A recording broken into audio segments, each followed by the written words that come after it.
Okay, good morning. My name is Janie Montblanc, and on behalf of the Great Basin Fire Science Exchange and our partners, I would like to welcome you to this webinar titled Mid-Succession Fire Effects and Reburn Potential in Model Sagebrush Ecosystems, presented by Lisa Ellsworth, research ecologist with Oregon State University in Corvallis, Oregon. Before I introduce our presenter, I will go over some webinar details. If you have questions or comments for the speaker or me, please type them into the questions window of your control panel, which is located at the top right of your screen. And you can do this at any time during the webinar. I will field your questions for Lisa after the presentation. I also want to let you know that whatever you do in your control panel does not affect the webinar presentation, so you're welcome to type a test message or test your audio at any time during the webinar. If you're having problems with your audio, please open your audio window and check your audio selections. Now I would like to introduce our presenter. Lisa Ellsworth is an assistant research professor of fire and habitat ecology in the Department of Fisheries and Wildlife at Oregon State University. She received her BS and MS degrees from Oregon State University and her PhD from the University of Hawaii at Manoa. While most of her research is in the sagebrush steppe, you can find her occasionally studying the impacts of fire on temperate and tropical forests as well. Welcome, Lisa, and thank you for presenting today. Thank you, Janie. Can you hear me? Yep, I can. Can you see my screen now? Not yet. I'm making you the presenter right now. Okay. All right. So I'm going to hit show my screen. Yeah. All right. Perfect. Yeah.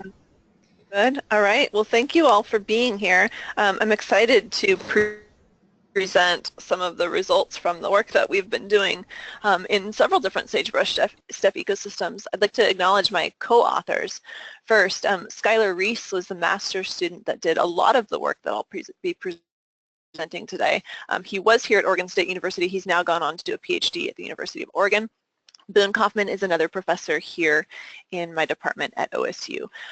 David Robleski, David Sapsis, and Bill Pyle are additional collaborators. They were the researchers who initiated the studies that we were able to follow up with decades later. So I am very grateful to them for sharing their historical data and coming out and helping us remeasure their plots.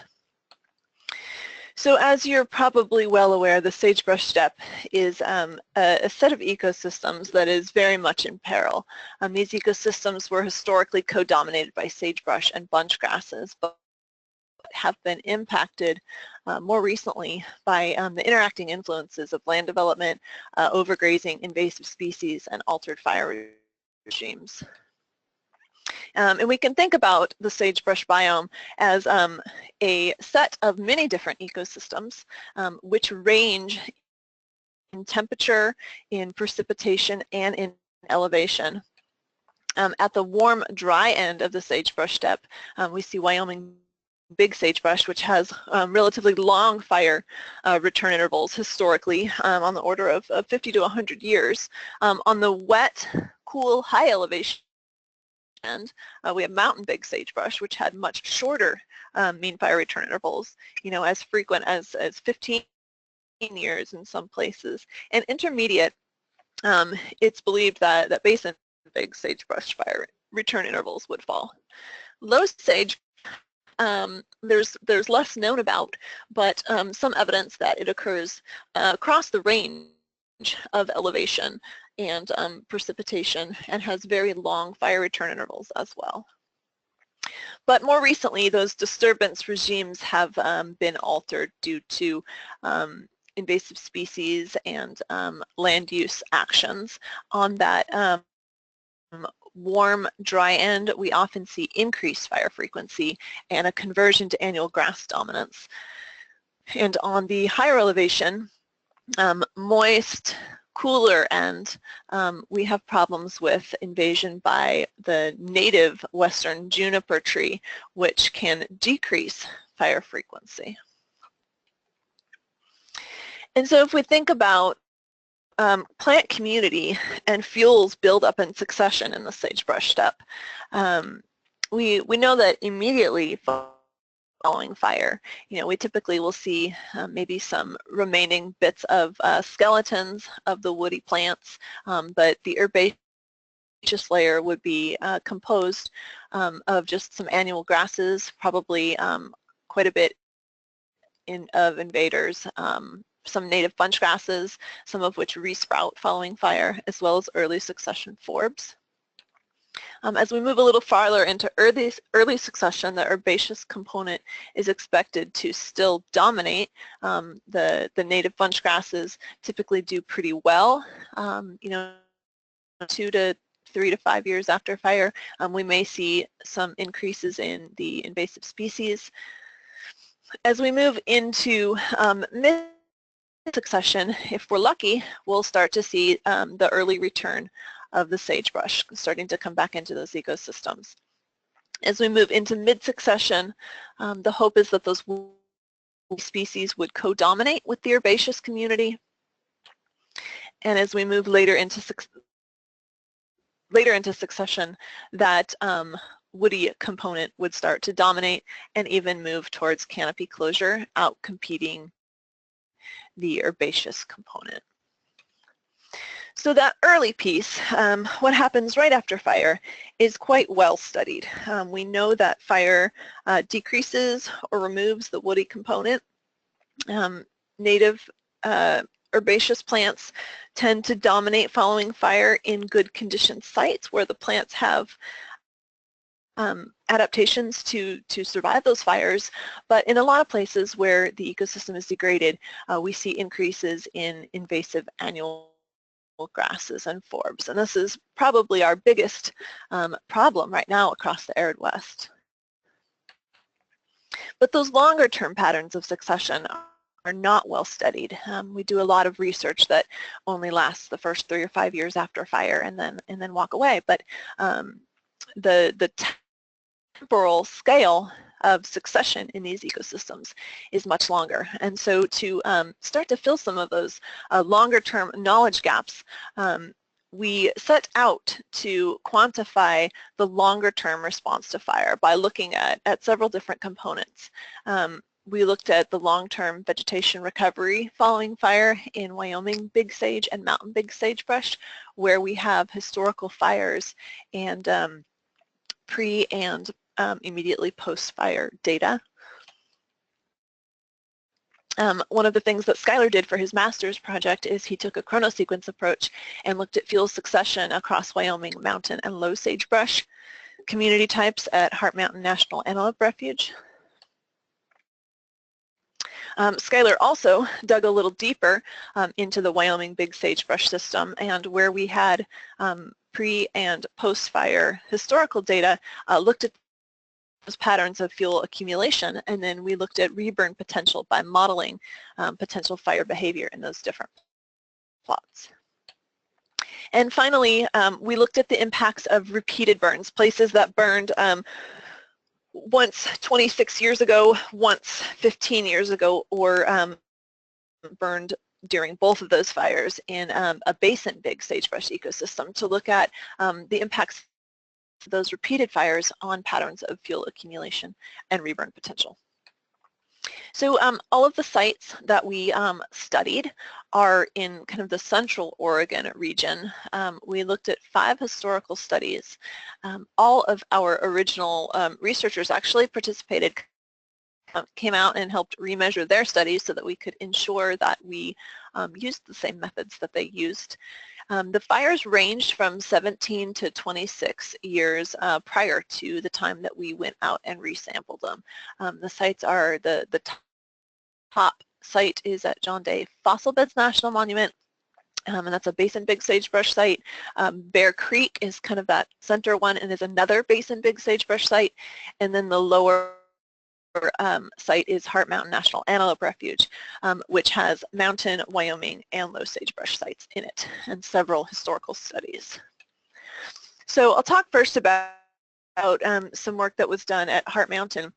Again, this is a site that has many different sagebrush ecosystem types. It's in very good condition, and it's you know, providing habitat for many of our iconic wildlife species. The Bear Creek site is an area that's an alluvial floodplain. It's a BLM site managed by the Prineville District that was burned in 1989 for a fire emissions study. And then the John Day Fossil Beds site is an area that's also in fairly good condition. Some issues with Medusa head invading, but again, these are fairly good condition ecosystems. They're north-facing slopes, and livestock has been excluded since 1973. So we will caveat that these sites are among the better end of fire response for these ecosystem types because of the condition they were in pre-fire. So I'll talk first about vegetation recovery following fire in Wyoming big sage and mountain big sagebrush ecosystems. And these studies were done at Heart Mountain National Antelope Refuge. And in the Wyoming big sagebrush, we had an opportunity to go back out and work with David Wroblewski, who did his master's there in 1999. And for his master's, he put in 4 prescribed fires as well as 4 control plots. Those were burned in 1997, and he put in permanent transects to get pre and post-fire vegetation community response. And before fire, we had about 25% shrub cover. 1 year after fire, there was almost no shrub there. Forbs went from 3% pre-fire, very low, to 24%, so we had a large forb flush following fire. Perennial grasses decreased slightly from 9 to 5%. Annual grasses, note that they were low pre-fire, low after the fire. This is not a site that we have a lot of problems with cheatgrass. And then when we went back and remeasured those sites 17 years later. And just to give you a feel for what these look like, this is one of the sites that are one of the burn plots. And if I put my cursor on there, can you guys see that? So if you can see it, the kind of center top light patch is a patch of cheatgrass. And we did see a few of those patches. They tended to be associated with places where there was small mammal burrowing activity. But overall, the post-fire response is dominated by native bunch grasses. Now this is one of the control plots that David Wroblewski put in, and you know, a healthy shrub canopy, but one thing that was striking was how little understory was still out there, and that really comes out in the data that I'll show. So if we look at shrub cover pre-fire, so what we're looking at here is pre-fire, 1 year post-fire, and years post-fire response. Shrub cover in percent. The black lines are the black bars are controls, and the hatched lines are the burn. So pre-fire, shrub covers were similar. Following fire, we had a sharp decrease. All of the shrubs burned. And when we went back 17 years later, shrub cover is still fairly low.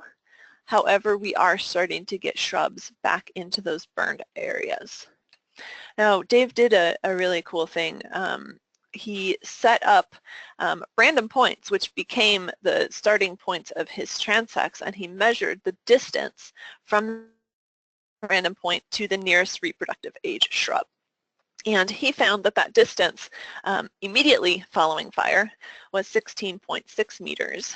And when we went back 17 years later, that distance had closed to 3.8 meters to that nearest reproductive age shrub. So while the shrub cover is slow to come back, we most certainly are still seeing infilling. And what we're seeing looks a lot like this, where we've got, you know, one parent plant, we've got several little ones coming in nearby. So there's actually a fair amount of resilience that we're seeing in these fairly dry Wyoming big sagebrush systems. If we look at the annual forbs on the top, perennial forbs on the bottom there, we did see 17 years post-fire both in the burns and controls, very low forb response. This is likely tied to the fact that we were in a couple of drought years and is not an impact of the fire treatments, because we had reduced forbs in both burn and control plots. Cheatgrass, that's what everyone really wants to know about, right? We had no significant differences in cheatgrass, but we did have one plot here that before and after the fires has far more cheatgrass than the other plots. So there's definitely a patchy response of that cheatgrass. Again, the places where we tended to have more was associated with soil disturbance and small mammal activity. Perennial grasses, this is maybe the thing that I found the most interesting, is here we have pre-fire perennial grasses. Post-fire, the burns are a bit lower than the controls in terms of perennial grass cover, but when we went back 17 years later in those control plots, that understory had dropped out significantly, and it really mirrors what we see in this photo and what we saw on the ground, where shrub canopy is, that woody component is dominating the ecosystem, and the is suppressed. So if we shift a little bit up in elevation, still at Heart Mountain, and look at the mountain shrub community, so this is a community that's dominated by mountain big sage with some bitterbrush as well in there. There was a study that was put in by Bill Pyle, who at the time was the wildlife biologist at the refuge, and he measured vegetation composition pre-fire immediately after a 1985 very large-scale wildfire, and then measured vegetation response in 89, 93, and 98, and 2011, and then we went back in 2014 and did a final set of measurements there. And what we found is the herbaceous components, the forbs were about 16% pre-fire, a large flush up to 59% 1 year following fire, that then started to decline into the 20s and 30s for quite a few years, is now at 19%, very similar to what it was pre-fire.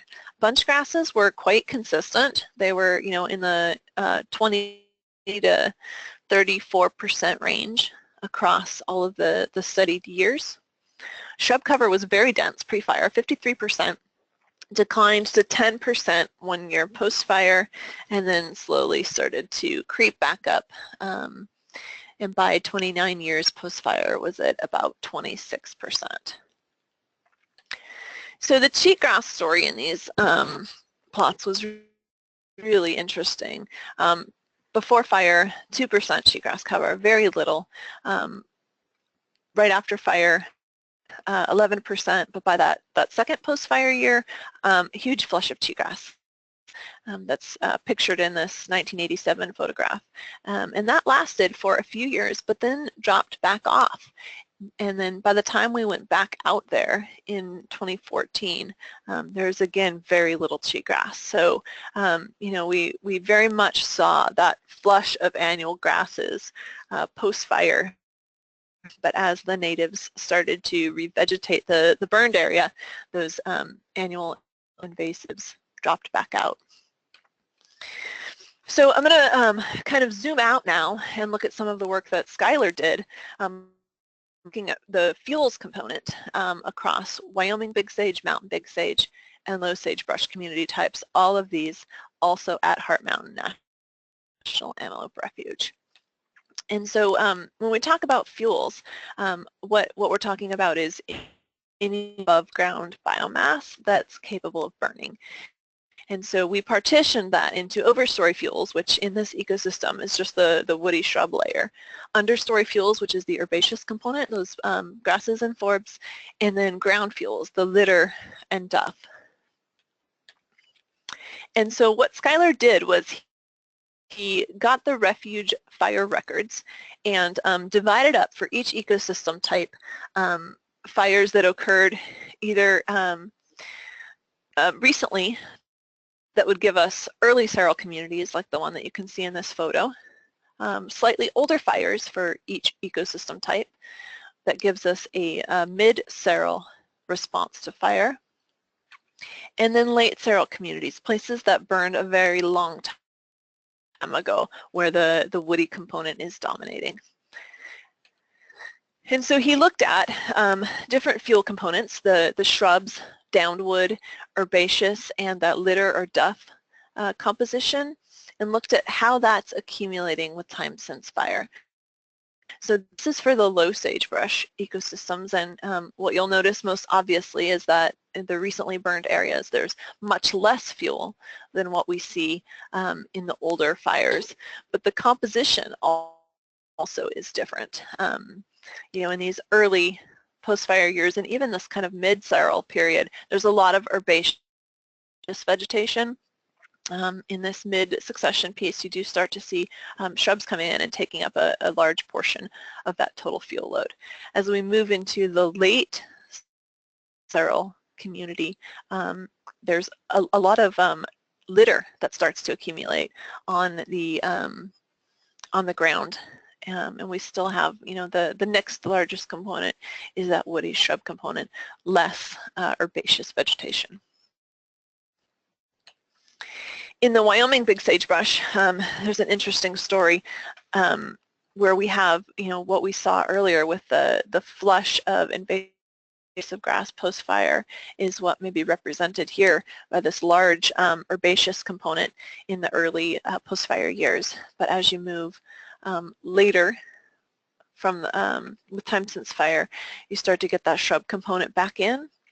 And then as you get to late succession, that shrub component is dominating the ecosystem with still, you know, some herbaceous component in the Wyoming big sage, much less of that litter component than what we saw in the low. If we move up into the mountain big sagebrush, which are the more productive ecosystems, the cooler end of the sagebrush steppe, more precipitation, we see the magnitude of those is greater than in the other ecosystem types, but the same pattern of fuels accumulation through time. Again, we see herbaceous taking up a lot of the total fuels in those early post-fire years, but you know, with a decade or so post-fire, you start to see a substantial shrub component that increases with time, so that by the time you're in that late succession period, the shrub fuels are dominating the fuel load with, again, a large amount of duff. And it was actually quite surprising out there once we started to quantify the amount of shrub litter that was out there under those plants. It was, you know, sometimes several inches deep, far more than I expected that we would see out there. So if you kind of combine all of these and look at a trajectory of, on the left, sagebrush cover coming back with time since fire, and on the right, the total biomass accumulation with time since fire, as you would expect, we see increases in both of those components for all of the ecosystem types, but the magnitudes vary depending on where on that elevation, temperature, precipitation gradient we're talking about. So if we look in a little bit more depth at the Wyoming big sagebrush, this is the ecosystem type, of course, that's most common throughout the sagebrush steppe, and the one that we're most concerned about right now because of invasive species, changing fire regimes, concern for sage-grouse habitat issues.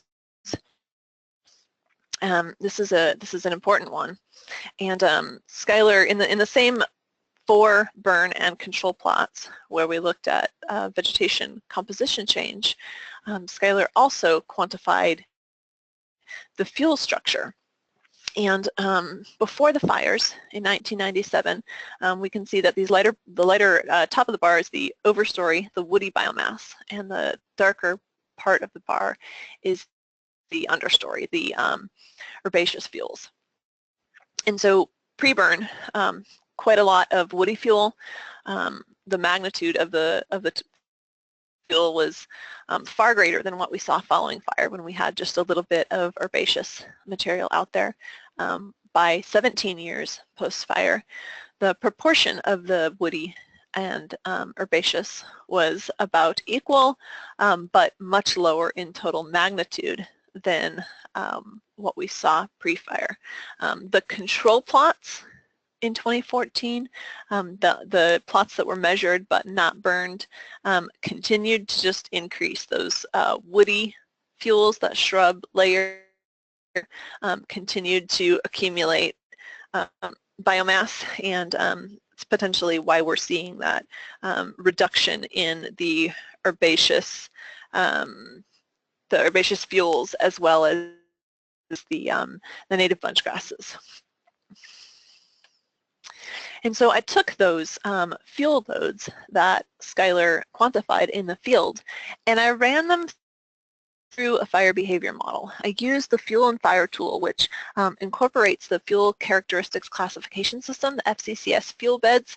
This is a non-spatial tool that allows you to build the fuel beds based on in situ fuels, and it predicts surface fire behavior in terms of things like rate of spread, flame length, reaction intensity, the amount of energy that the fire's generating per unit area. And I use this to test the differences in fire potential between the prescribed burn and the unburned control plots, and then simulated a range of fuel moistures to simulate the way that the fuel cures throughout the fire season.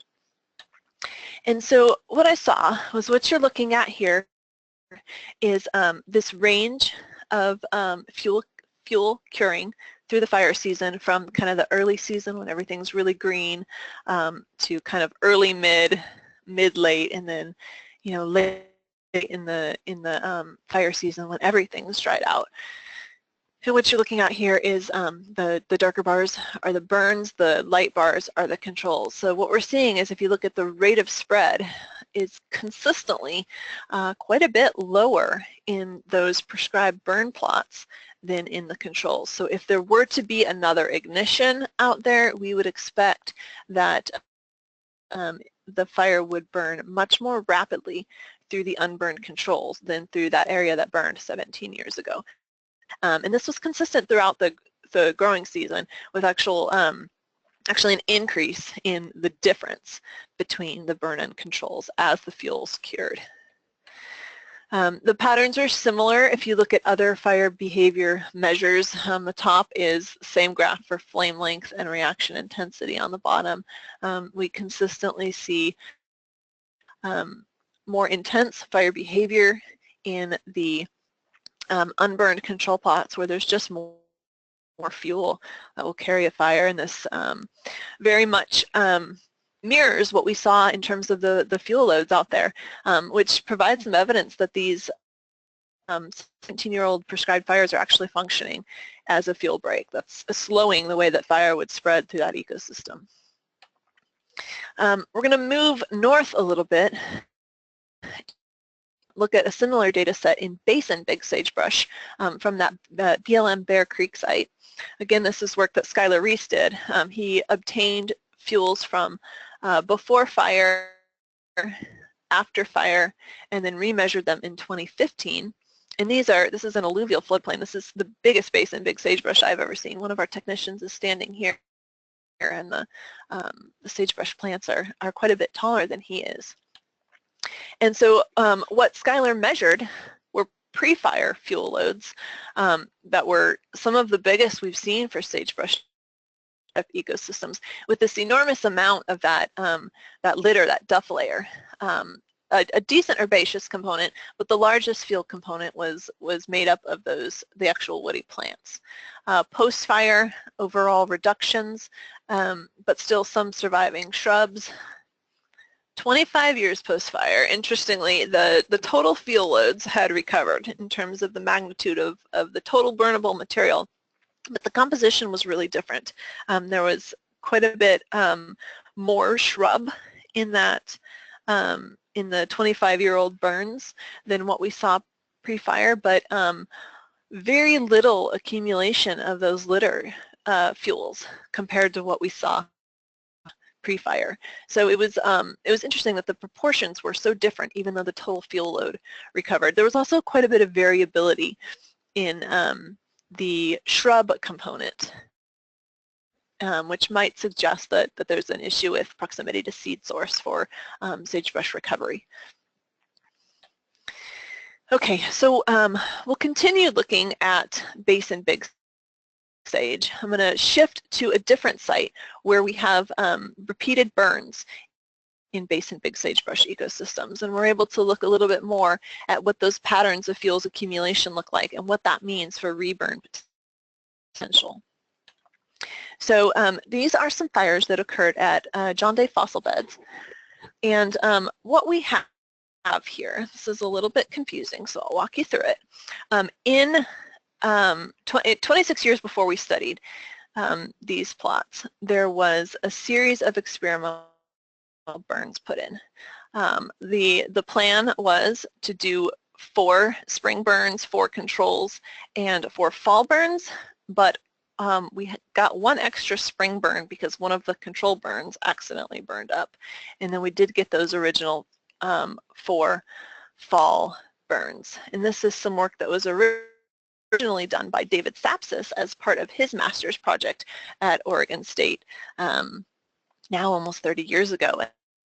And we were again able to fly him out, and he came out with us and helped us refine and remeasure all of these plots. So we had a first round of fires that occurred 26 years ago. There was another fire that came through and burned all the control plots, as well as reburned 5 of the previously burned plots.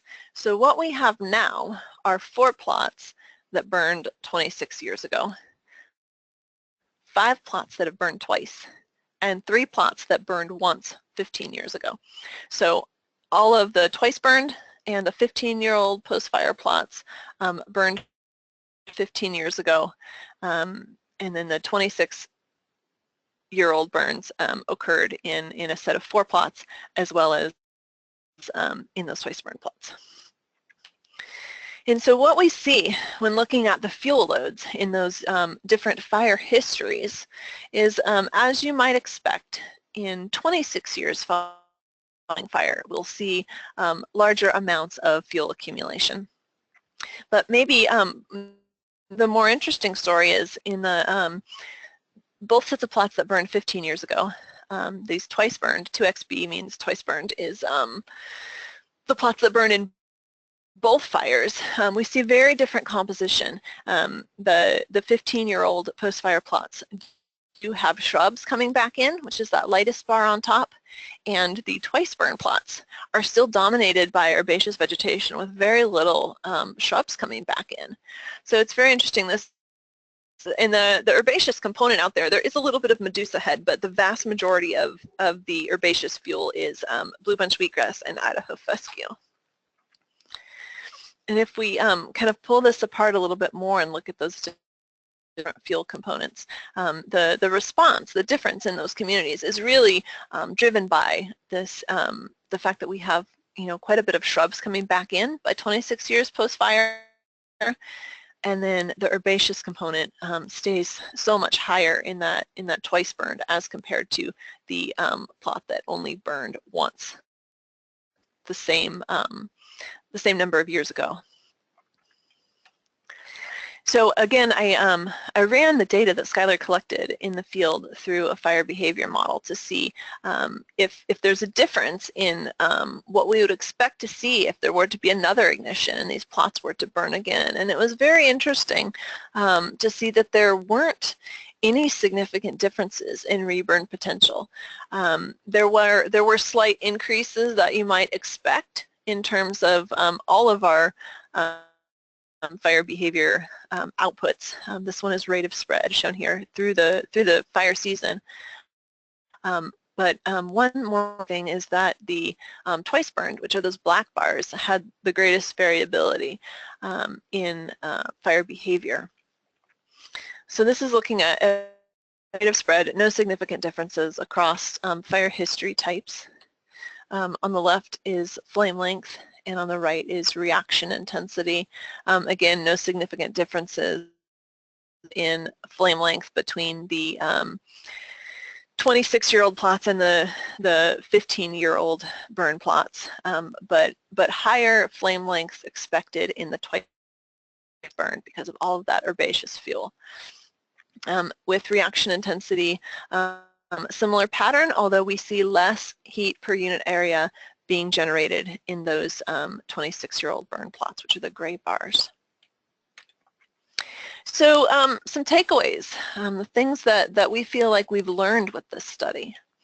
One is that in these systems that we really do consider to be model ecosystems, because they're, pre-fire there was very little invasive grass. Many of the sites don't have a history of overgrazing.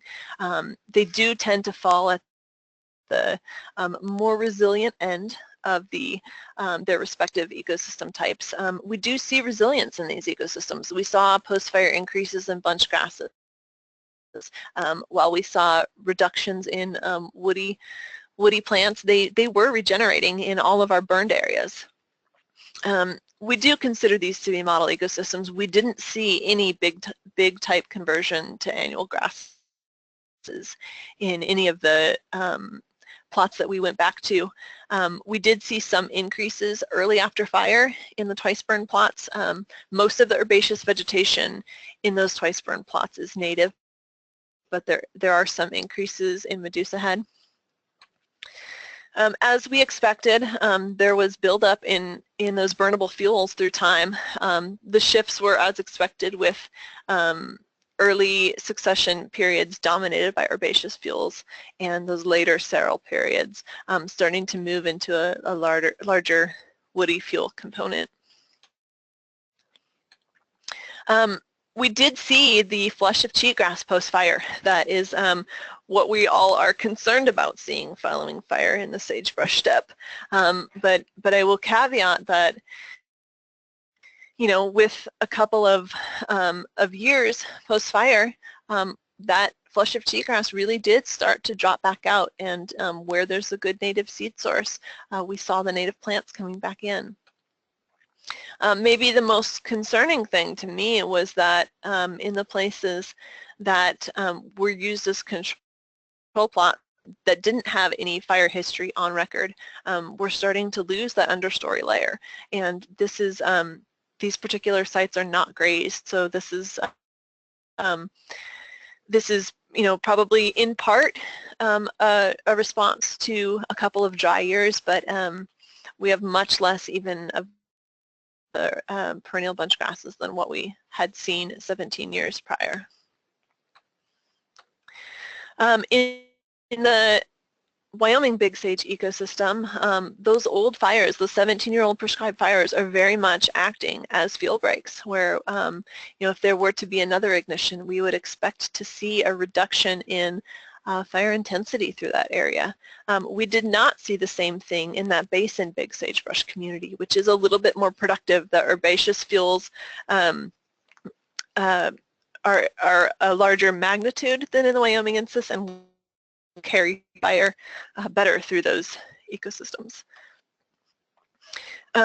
When we had the sites in the basin big sage that reburned, those twice burned plots really shifted the plant communities to a more persistent herbaceous community, a much greater herbaceous component in the twice burned versus the once burned plots, which both had fires 15 years ago. It is native grasses that are dominating, but the shrubs are not recovering in that twice burned area. I'll caveat again that these really should be considered model ecosystems. The response that we saw to fire could certainly be modified if there were sites with more invasive species before the fire, places that had warmer or drier soil conditions relative to other sites within the same ecosystem type, inappropriate grazing practices, etc. And with that, I will take questions. I want to point out that all of the fantastic artwork that I showed throughout here was done by Skylar Reese, who was the master's student on the project. He is the creative mind behind all of the graphics. So thank you very much. Great, thank you so much, Lisa.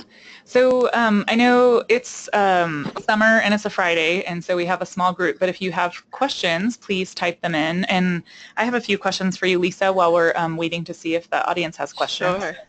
Sure. So with that flush, the site where you had the flush of cheatgrass and that higher elevation, wetter site, it seems to be saying that natives actually are good competitors with cheatgrass if the environmental conditions are right? Is that what Yeah, we certainly, yeah, that is does to be what we're seeing there. I mean, that's caveated by the fact that we do have a good native seed source in that area. We don't have a lot of cheatgrass outside the burn. So while we had, a big flush of cheatgrass, yeah, the natives did just fine competing with the cheatgrass. Again, this is a more mesic ecosystem. This is not the vast Wyoming and Basin communities where we see the conversion to cheatgrass, but in those higher elevation communities, I think there's the potential for the natives to do just fine. That's great to see, because I always thought once you get a flush of cheatgrass, like, it's over. So yeah, well, and the land managers were very, very, very concerned because that was a very large-scale wildfire that burned a huge chunk of the refuge, and they were concerned that that was the moment in time when the refuge got converted to cheatgrass. But with several years post-fire, they just left it alone, and the native plants all came back, and it's dense sagebrush again, and very, very little cheatgrass out there. It looks fantastic. That's amazing. That's great. And the second question was, so this is just a question about the model that you were using, the fire and fuel tool. Did you have to do a lot of like unique manipulation, like, and add your own specifications to make it match up with sagebrush steppe habitat? So that's a good question. There are models that have been created that characterize different fuel types that you can use as a starting point, and there is one for sagebrush. There's actually a couple for sagebrush.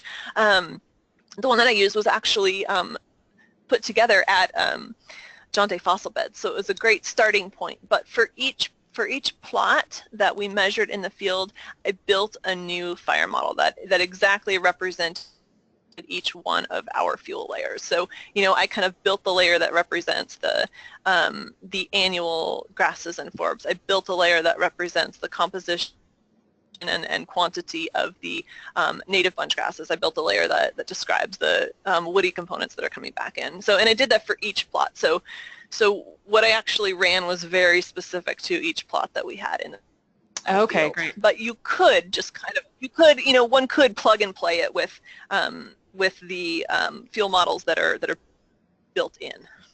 Okay. Or you can you can modify it to great detail if you wish.